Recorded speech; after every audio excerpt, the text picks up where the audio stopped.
আজকের ভিডিওটি মূলত হচ্ছে যারা বিচের কাছাকাছি কোনো হোটেল বা রিসোর্টে থাকতে চান তাদের জন্য। এখানে দেখুন সাইমন হোটেলের রেস্ট প্লেসগুলো অবস্থিত এবং কলাতলি যে বিচটা রয়েছে সেখানে সবার প্রথমেই কিন্তু ডান দিকে রয়েছে সাইমন হোটেল, এখানে আপনারা থাকতে পারেন। এর পাশেই অবস্থিত হচ্ছে রামাদা হোটেল এবং রামাদা হোটেলের পাশে আপনারা পেয়ে যাবেন সি ক্রাউন, এটা আপনি দেখিয়ে দিচ্ছি।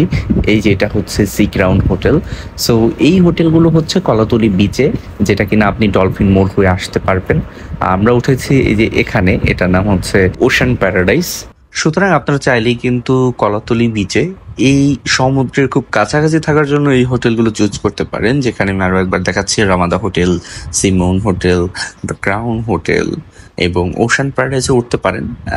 যদিও ওশান প্যারাডাইসটা is far from beach, but খুব একটা বেশিও না। আপনারা যদি সিভিউ রুম নেন তাহলে পরে কিন্তু আপনারা বিচ দেখতে পারবেন সো ইজিলি। তো আপনারা যদি এই হোটেলগুলোতে উঠতে চান সেক্ষেত্রে আপনারা যোগাযোগ করবেন। হোটেলের প্রত্যেকটা হোটেলের ওয়েবসাইট রয়েছে কিংবা ফেসবুক পেজ রয়েছে। আজকে এই পর্যন্তই, আল্লাহ হাফিজ।